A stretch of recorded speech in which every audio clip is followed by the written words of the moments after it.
Good afternoon, and welcome to Expose Yourself to Art, a show that looks at the creative process by inviting artists from various genres to join us in a chat about their art and their life. My name is David Schrader, and with me, as always, is my co-host, Linda Scheller. Come in, Linda. Hi. Hello, David. Good to be back. Yes, it's been a while. I think our last show was what, before the Christmas holiday, correct, right? Yeah. And we're back on the air and back on our old time slots, so to speak. We started out on Sundays, we switched to Wednesdays for a while, and we're back on Sundays. A little bit different time, 3 o'clock instead of 2, but here we are. And things as when they change, they always, what do they say on TV? You know, bigger and better. So we've made a few changes to our format, which we're going to introduce today. And one of the ways of introducing them is to bring on our special guest, Hilary Duchene, a writer who, in addition to be a prominent artist in her own right, will be joining us on our shows to do mini features in the future. So let's bring Hilary on and give her a good welcome and hey, start talking here. Whoa, I don't want to be the famous one. There she is. Okay. So welcome, Hilary. Thanks for joining us. Yes. Thanks, Linda. I'm thrilled to be here. Yeah. So you're a writer. That's pretty much what I know about you. So what can you tell us about being a writer and about yourself and about your history? Okay. Okay. You want to know my entire life in 90 seconds, right? Well, we can take some time here. We really want to get to know you. So Yeah. Linda's usually better at asking these questions than I am. So Linda, why don't you start asking some questions?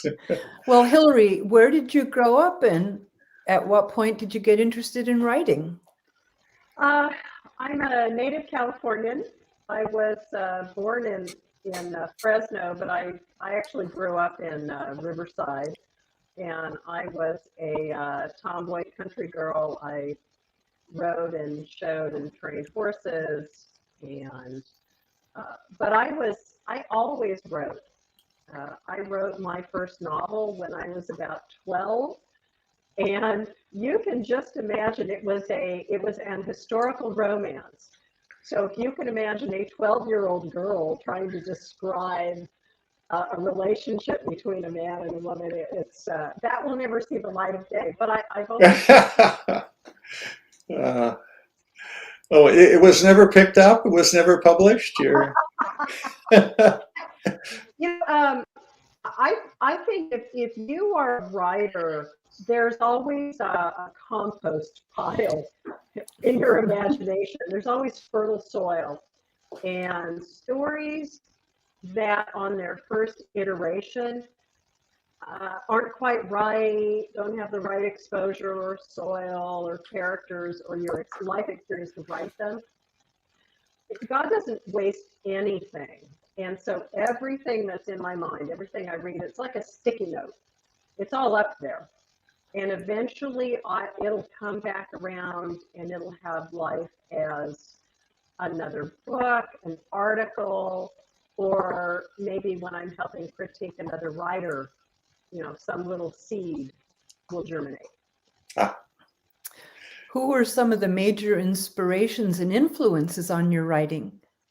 Oh, gosh, absolutely. Charlotte Bronte, so Jane Eyre. Yeah. Not most of her other books, though. I thought Villette was probably the most depressing book I've ever read. Jane Austen, I'm a life member of the Jane Austen Society. It's embarrassing if I admitted to you how many pages of dialogue and exposition I could quote from Jane Austen. And then I read the best in mystery and suspense. P.D. James is fabulous. if you write in the mystery genre, which I do, and you don't know your patriarchs like Conan Doyle, the Gothics, Wilkie Collins, that sort of thing, then you're selling yourself short. And also Victor Hugo for immersive description. So Ah, lots of influence. ah. So, what do you write primarily? You mentioned writing a novel at 12. Are you a novelist? Do you write for magazines? What do you do? Yeah, the short answer is yes. Okay. Do it all. It's so I'm a utility infielder for writing, but my main career I'm a novelist. I write fatally fun, family friendly, cozy pet mysteries. And what that is think of Murder She Wrote with pets. That's what I write. And there's a really good reason why I write that. I started out probably almost 20 years ago in historical romance, and my first agent, as we were going along, and she said, you know, you're going to have to make a decision pretty soon. The decision you're going to have to make is how explicit you are willing to go, because mainstream romance is getting very, very explicit from early on.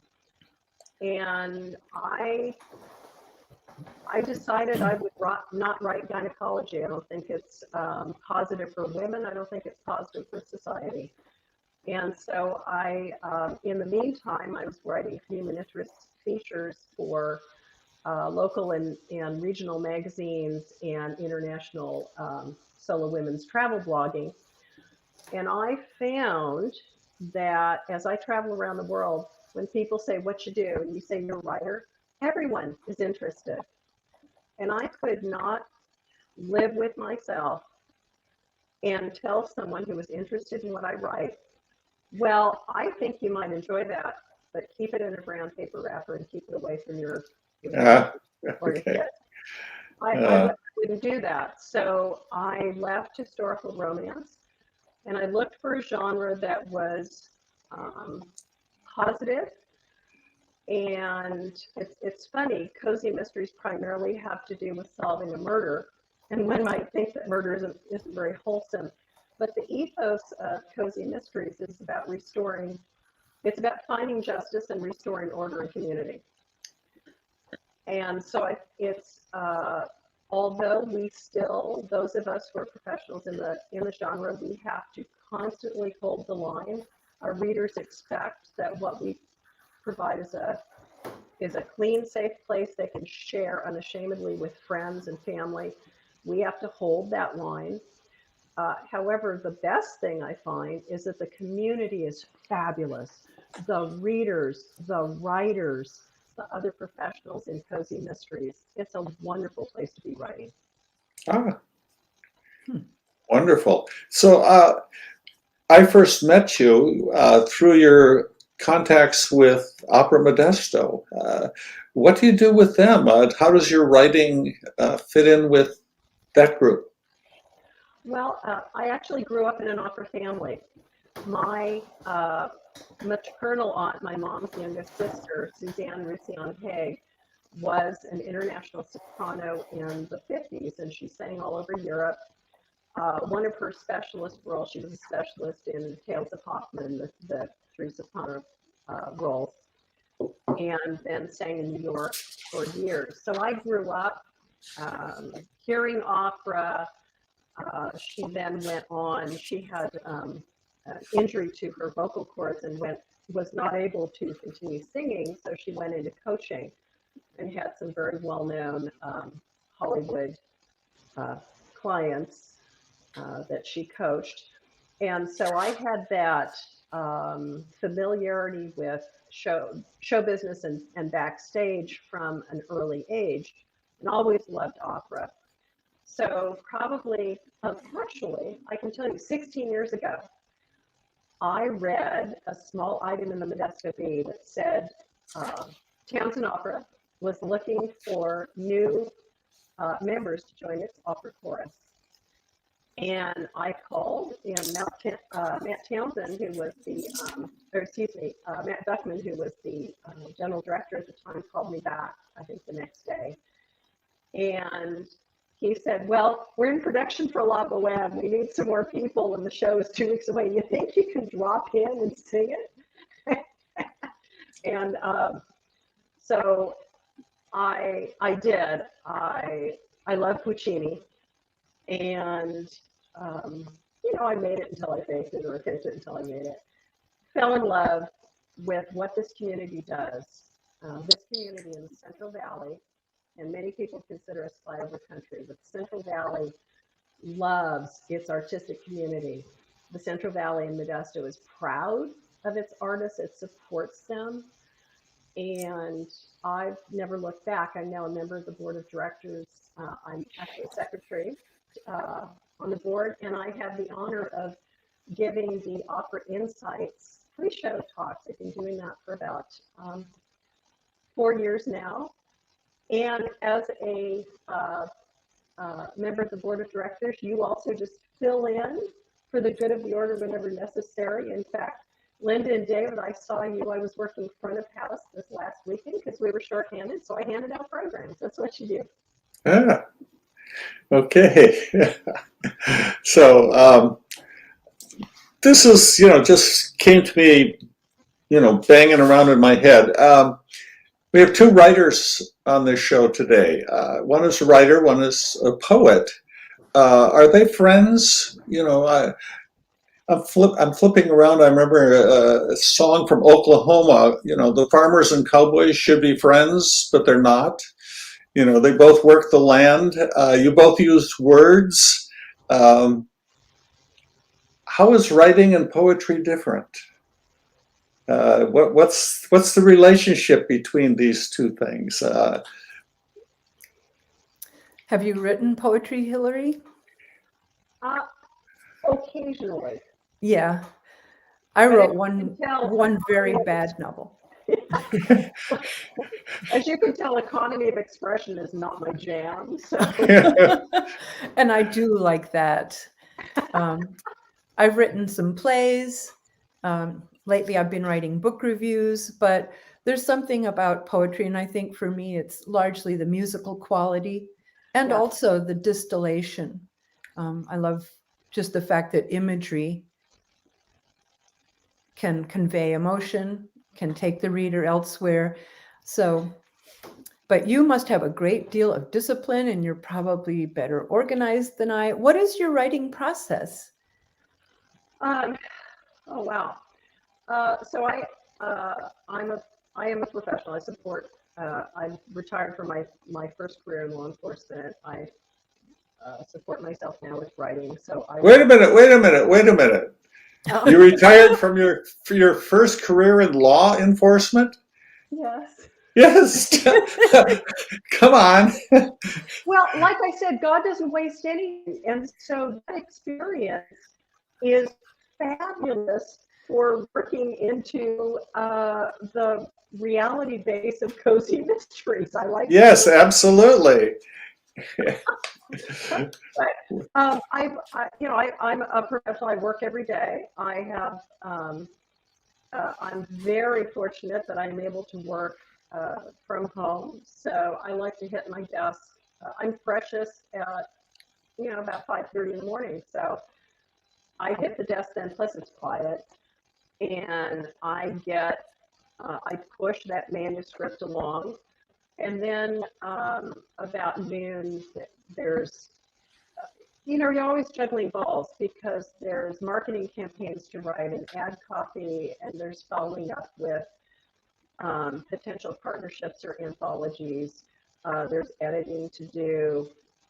There's working on appearances, and then doing some general plotting and research for works that are coming up on the production schedule going forward. So, I'm definitely busy all day. One of the great things, though, is because I write my main characters or main contributing characters are animals.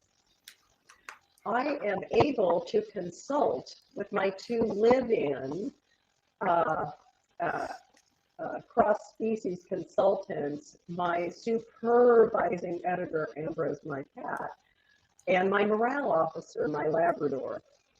So they are used to me getting up from the desk, walking over to them and lifting up a paw or counting their whiskers so that I can have that correct Okay. actual basis. So yeah, I would say I work hard. There's also there's that old saying that when the writer is sitting there appearing to stare up into space, that's when they're working hardest. Uh, The imagination is always going. I've never had writer's block. Never had writer's block. Oh, that takes care of another question.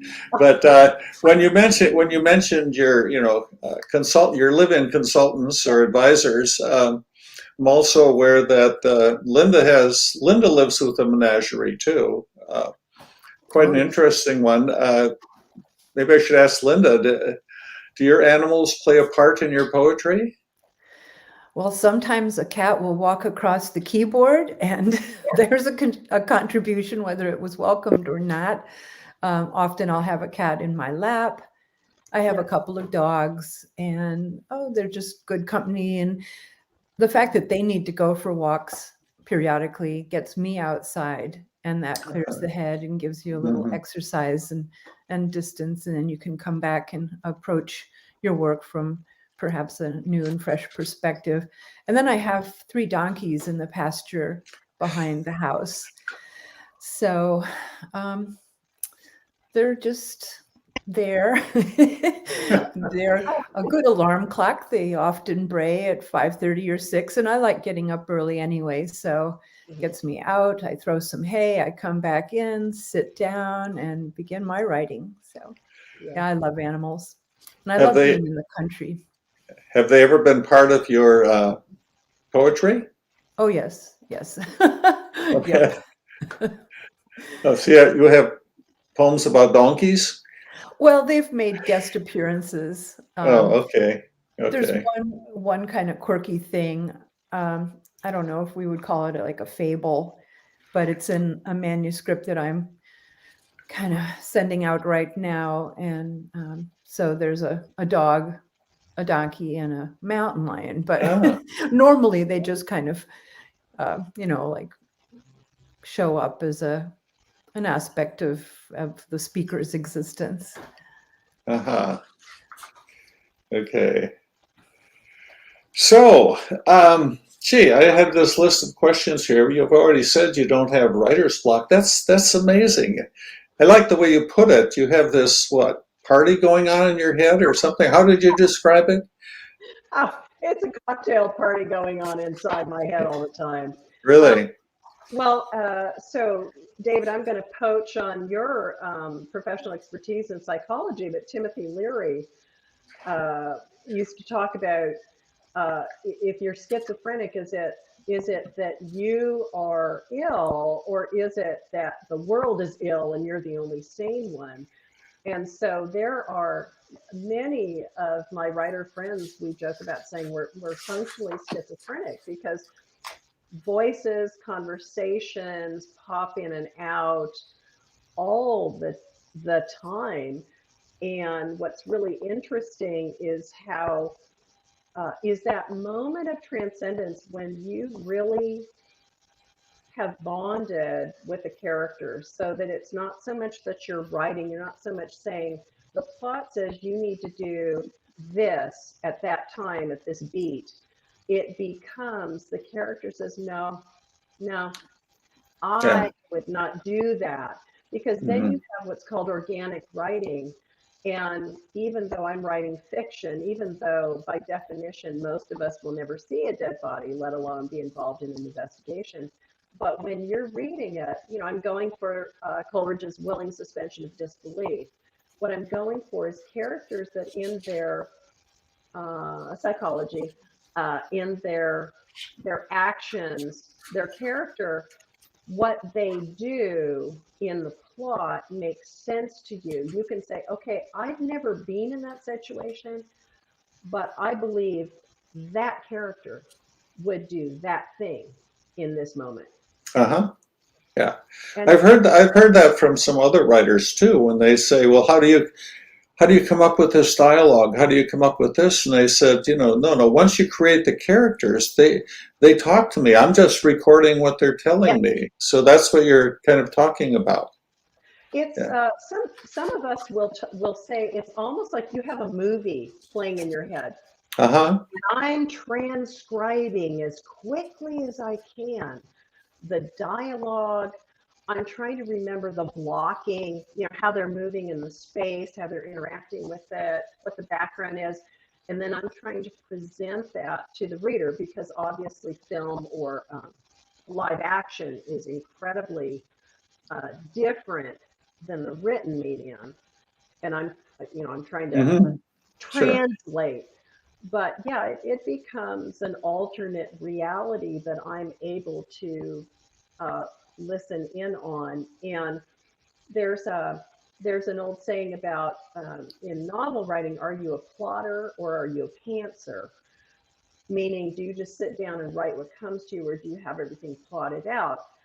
And because I write mysteries where you've got to have the mystery threaded through, right? You've got to have your clues, your red herrings, your secondary suspects. You really do have to lay that out. Otherwise, you have a painful time in editing. Uh-huh. But in outside of that general plot, it's the best time is when the characters will come up and say, no, no, no, no, no. That's not what really happened. And they just Yeah. show you things you didn't know you had.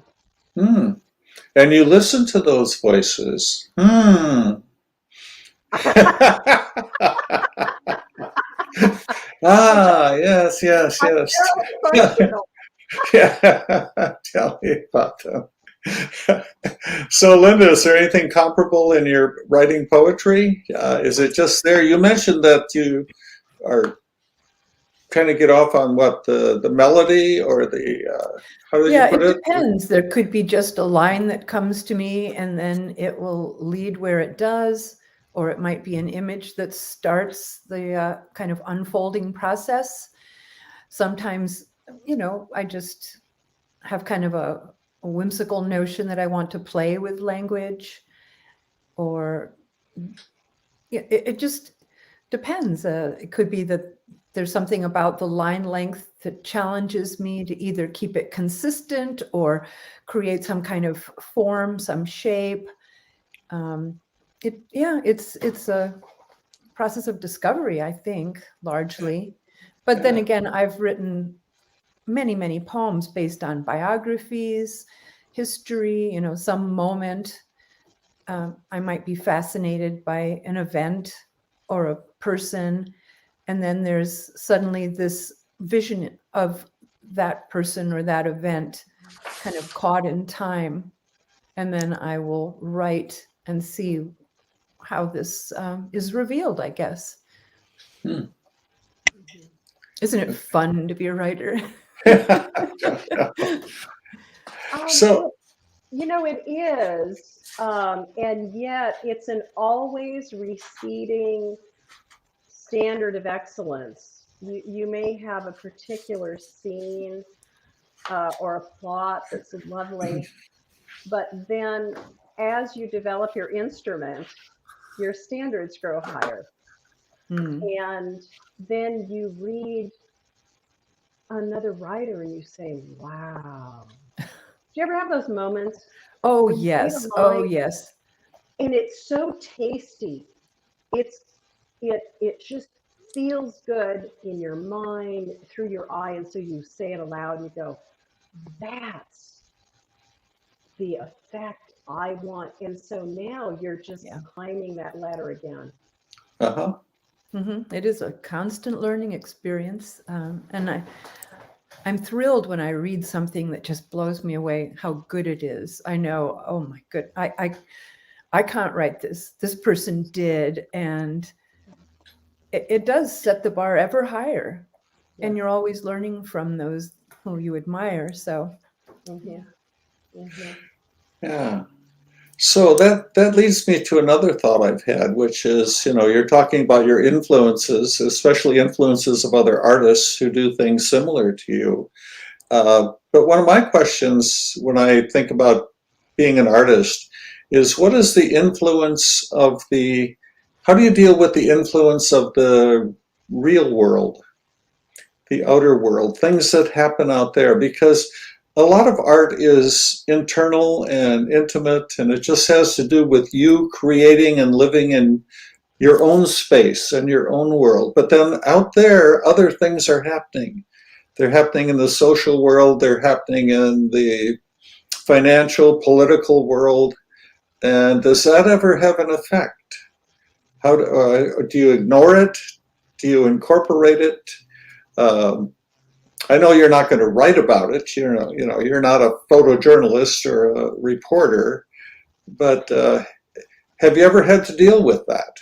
In other words, things that happen outside of you are so impactful that they have changed what you've done, what you've written, what you've thought about. for example, this pandemic has that. Sure, the pandemic, things that happen in your Into writing? personal life, like a divorce or uh, political things that happen that you don't like. Does that enter in at all? Well, I write primarily in the historical, primarily in the Regency era. So Jane Okay. Austen, for want of better. Um, I don't. If you are, well, there are relationships that I can write now, or that I consider writing now, that I could not have written if I didn't have the life experience. Okay. Uh, and so, I joke about my 12-year-old, novel that I wrote about an adult man and woman romance. What on earth would I know? Uh, so I think that you develop compassion, because the longer you live on the earth, the more often you've either walked in other people's shoes or you've been close to someone who has. So even with your villains, I find that the most satisfying bad guys are people who have depth, where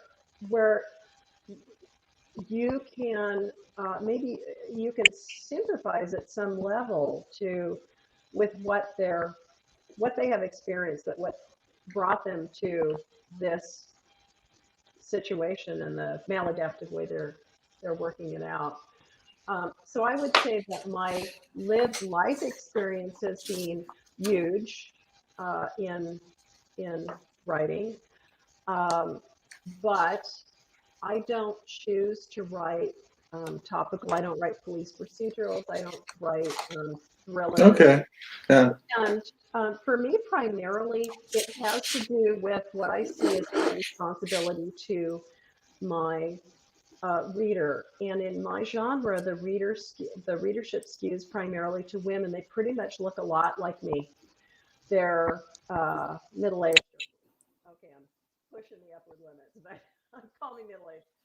Uh, and so I don't write books that make money and fun out of victimizing women. Um, I don't think that um, fiction is one thing, but there is a trend for almost a pornographic kind of violence. Um, my readers have given me an extremely precious and limited commodity. They have allowed me to enter into their thoughts in mind. They've given me their precious attention. And while I'm a guest in there, I want to do no harm. Hmm. So Okay. I take that as a responsibility in what I choose to write and how I choose to write it. Okay. Okay. What about you, Linda? Does real life impinge? Yes, sometimes. Yeah. Those poems may not necessarily be published, but then again, yes, it could be society, politics, relationships. Hmm. Yeah, I mean, by nature, these are short works, so Yeah. Yeah. I have more freedom, I think, to just react to something Uh, and then go on to the uh, next. yeah. But yeah, the question for me came from when I was doing a lot of painting, drawing, things like that. When big things would happen to me in my life, I'd sometimes seen a whole change in the kind of things that I was doing. I mean, the whole flow of the colors would change, the strokes would change. If I'm going through something, if I'm relaxed, it's a very flowing, the colors flow.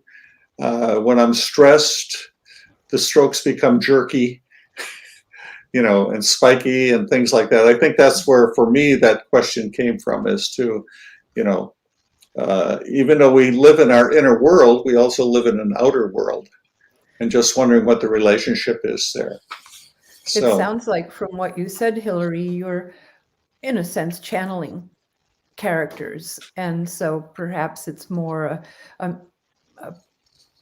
kind of process of listening, learning from this entity that is the fictional creation, and so you're more concentrated on this this being that's being created in the world that you are writing, rather than the immediate influences on you as a person. Is that true? Well, so yes and no. So if you, there's the old saw about there's only 3 plots in the world, or 5, or 10, or 15. The Aristotelian idea, or 29, yeah. or 29, yeah. Yeah. Or it's all the hero's journey. It goes back to the chthonic deities and having to deal with life, how to make meaning, and deal with the fact that you're all gonna die. uh, so I think so. Yes, at some level, even my light cozy mysteries all involve characters that are on a life journey. They have an interior and an exterior character arc. So, external for our readers who haven't come across this terminology is the plot. This happened, then that happened, and they solve this mystery and they win the gold. And the interior arc is how that person changes and develops and grows as a result of that journey. So I would say that's probably the thing that I'm most concentrating on, and then setting it in the fun uh, time periods and the fun exterior plots and the witty, almost the restoration uh, uh, drama and comedy that I love, having that kind of snappy, witty dialogue. And but I will say, and as far as societal influence, I do like to make sure that my readers, cozy readers, and particularly in the historical area, they're very intelligent, they're very well educated. And so I always want to bring them, not only that, it's not just escape, it's a sense of having traveled somewhere virtually. And so I'm always really working hard on the research so that you feel that you traveled another place, you lived in another era, and you learned something that isn't just trivia.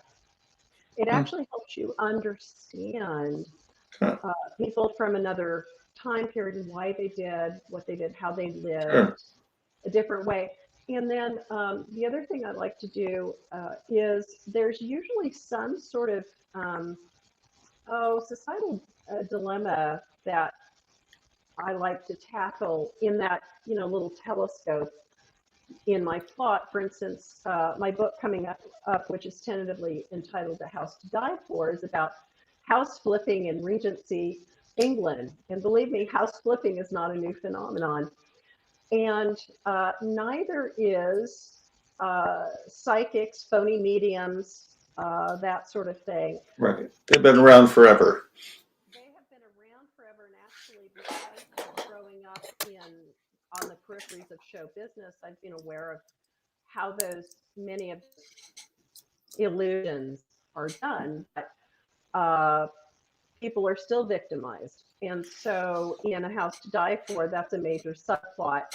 And without getting on a soapbox, I'm able in a fun way to show my reader, if a psychic tells you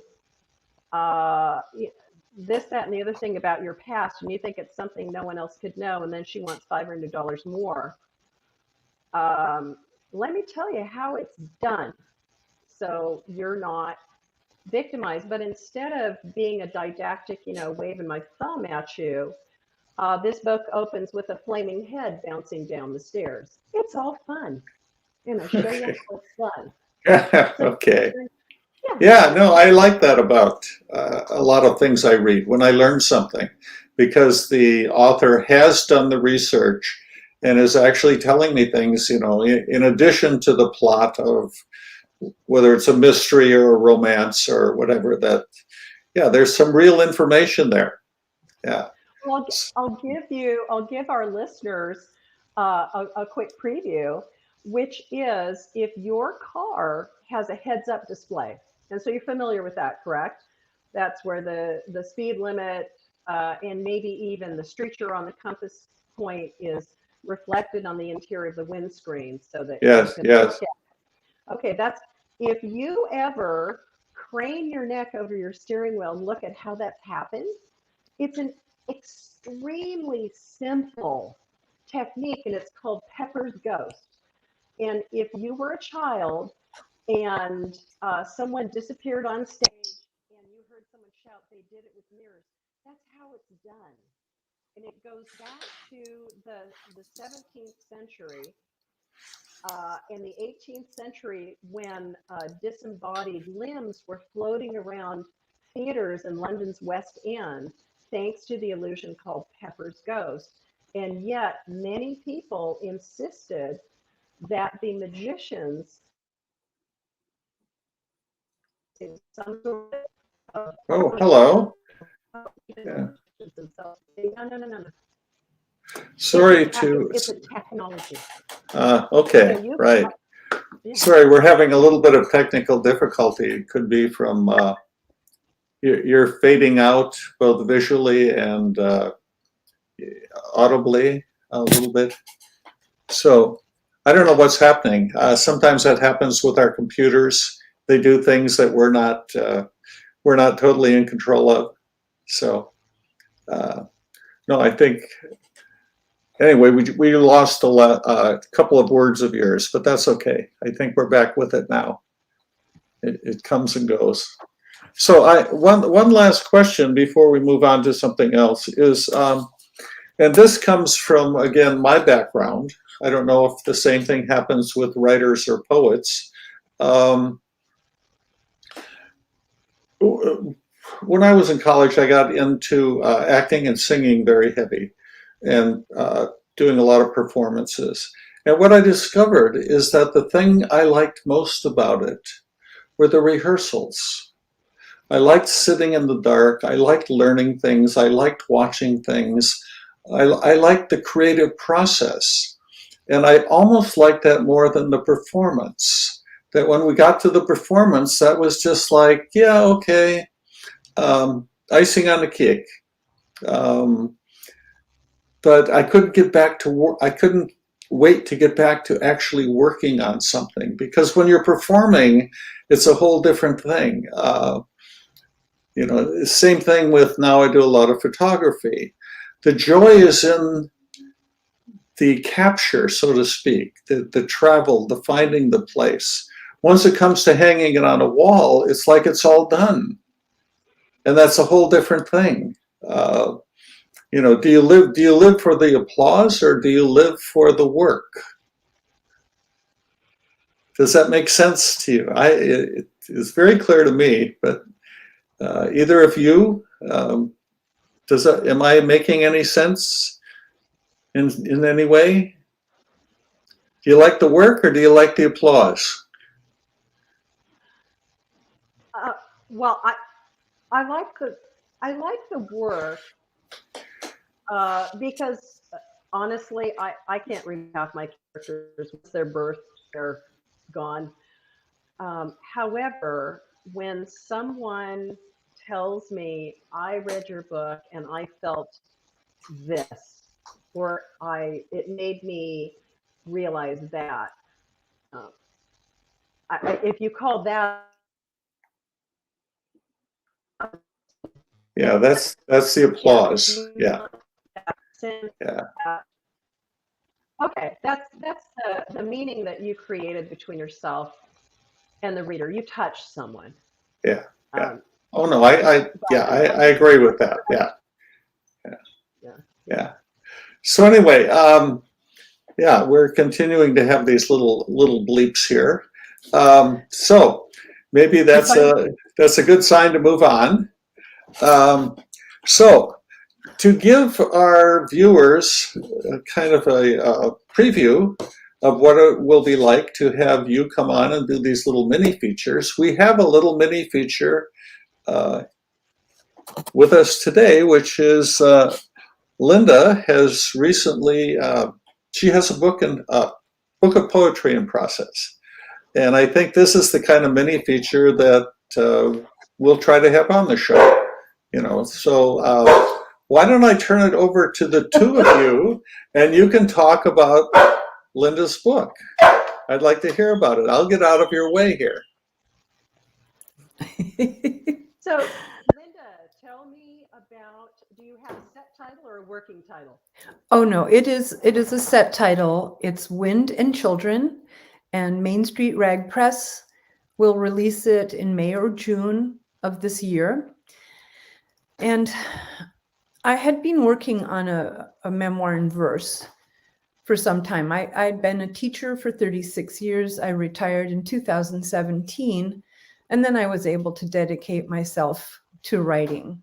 Even though I've been writing all along, teaching didn't leave me a lot of time and energy to really do that as much as I would have liked. So anyway, I approached the memoir in verse from different perspectives, going way back and trying to kind of imagine my ancestors and the influence of time and place on their lives, and then, you know, the chain of cause and effect as it moved down the generations. And what I did finally was I extracted poems from my teaching career and the time period that these were most salient. And that was the manuscript that was accepted for publication.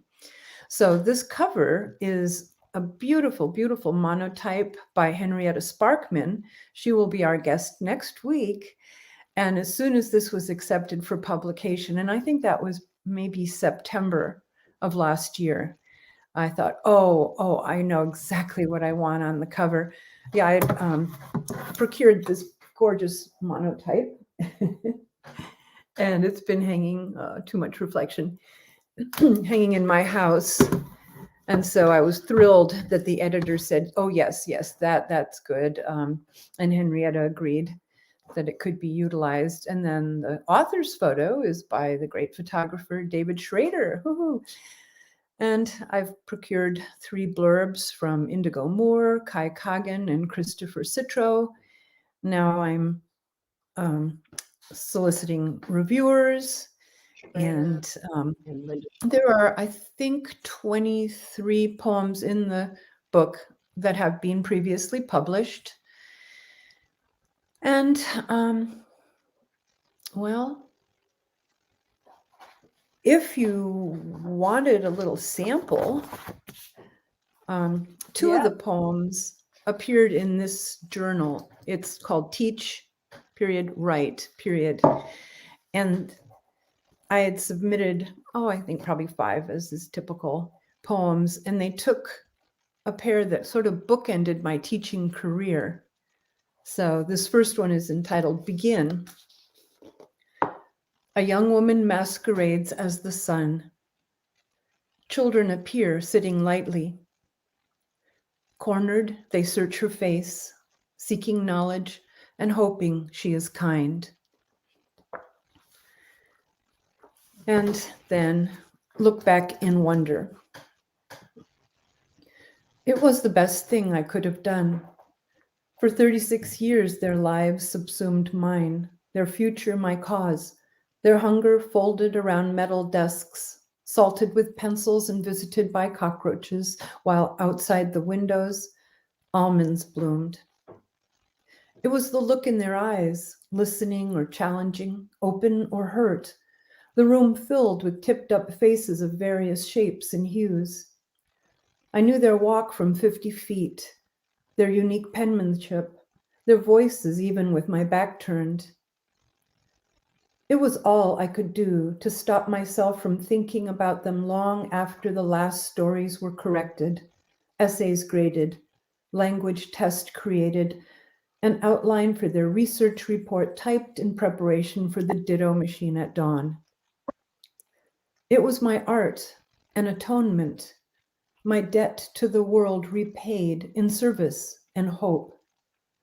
For every note placed on my desk, for every poem shared, for every smile of comprehension, I was doubly blessed, for I was their teacher, and this my joy.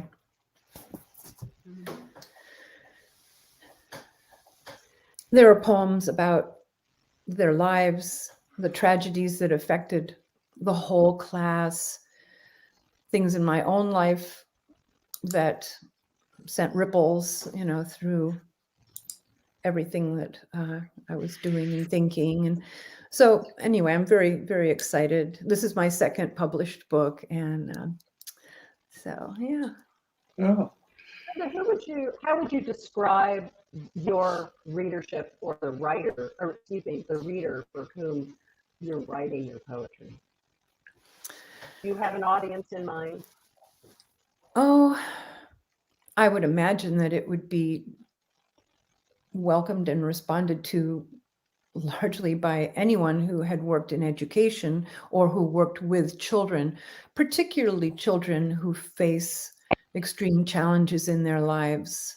The children who fall through the cracks, who don't have an adequate safety net, the children who are struggling learning a new language, far from the parents' families, whose own parents are working exorbitant hours and barely able to make ends meet, and just all of the suffering. I mean, unfortunately, America has a very high number of children living in poverty, and so people working in social services, parents, anyone who I guess has a heart and a thought for children and for families and for education. I guess that would be the primary readership. My previous book was a collection of persona poems based on the lives and work of women, historic women. So there it would be largely a readership of women and of all ages, young women, and some of these had perhaps never been heard of, but were nonetheless admirable for either their accomplishments or their attempts, or women who were very, very well known, except here was perhaps a more personal glimpse seen through the lens of my imagination, but based on my research. So, wow. yeah. Thank you so much for sharing that. Oh, thank you for Gee, asking. wow. I feel honored. I'm with, two very talented professionals here. It's like, geez. Oh well. don't I, I As haven't had you are. I haven't had a book come out lately. So anyway, this is a good time to kind of wrap things up and to take a look at what's coming. So let me draw up some visuals here. It takes me a while to do Hillary, this. is that one of your animals there? Yes. Okay. This is Ambrose, my supervising editor. Oh, very, Okay. very nice. Okay. Wonderful. Okay. So next week, what's coming up next week? You had mentioned Henrietta Sparkman. She did the cover for your book, and you Yes. did an interview with her in her gallery. This is a picture I took of her in her gallery a number of years ago. So Yeah, we she'll were. be. Go ahead. Linda Knoll and I were able to interview her in her studio. So she had many, many, many pieces to talk about and explain how she had created them. And it was thrilling. I just love her work, and there's such a variety, and she's a very inspiring person. So that will be next week. Next week, yes. Unfortunately, I have something else that's been scheduled for a while, so it will be you and Henrietta next week. So you're well prepared. Okay, and then the week after that, we have one of my old buddies, Al Golub, photojournalist. He was head of photography for the Modesto Bee until he retired a number of years ago. He now works part-time, I think it's for the Stockton Journal, photographing 49er games. So he has a couple of things about him. One is he loves to tell stories. He has more stories than about everything. I mean, going back to when rock groups used to come through Modesto on their way up or on their way down. He has pictures of all the major events that have taken place here in Modesto, and he is a delight to listen to. So he will be here on January 30th.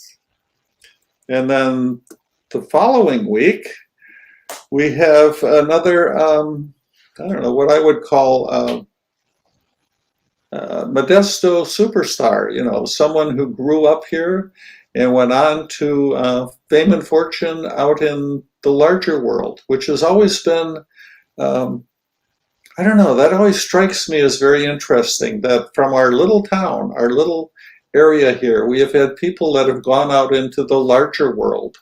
I don't know if that makes it better. I don't think it does. It doesn't change anything, but somehow they've achieved some kind of notoriety out there. For example, we've been talking about Opera Modesto. That has a history. It was started, Townsend Opera, started by Buck Townsend, who started here in Modesto, went on to an international career in opera and came back and started Townsend Opera. The current director of Opera Modesto is Roy Stevens, who did the same thing, and he started in the same place as Robert Ulrich. Robert Ulrich started here with Paul Tischer in his group. He went to New York, did some acting, ended up down Southern California, Hollywood area, so to speak, and became a casting director and got an Emmy Award for his casting of Glee. If you remember Glee on television, a very award-winning show, and connected to that, he had his own TV show for a while called Project Glee, where he was looking for other stars to go on Glee and what that process is like. So I'm really looking forward to hearing about what this is like. I mean, this is a very unique talent, casting director, as opposed to, painter or writer or singer, but every bit as much, creative and talented. So that's who's coming up the next 3 weeks. And what's going on around town? We have Prospect Theater Prospect presents Mother of the Maid. Do you know something about this, Linda? Yes, a little bit. So, Mother of the Maid is a play about the mother of Joan of Arc and their relationship. And it opens this coming Friday. It will run for 2 weekends. And Karen Heidelbach, Ali Munson are both starring in it. And I can't wait to see it. It's going to be great, no doubt. Have you heard of this, Hillary? I have not, and it's most intriguing. I love the whole story of Jeanne d'Arc, and to get the more background about it. It's fascinating. Well, okay. That wraps it up for today. I thank you for being here with us, Hillary, and look forward to having you with us again. My pleasure. Yes. So anyway, I guess that's all for now. So to everyone else, thanks for tuning in, and we'll see you next week. So thank you so much, Hillary. It's a real pleasure speaking with you. Pleasure, Linda. I can't wait to hear more about your poetry. David, as always. Okay. That's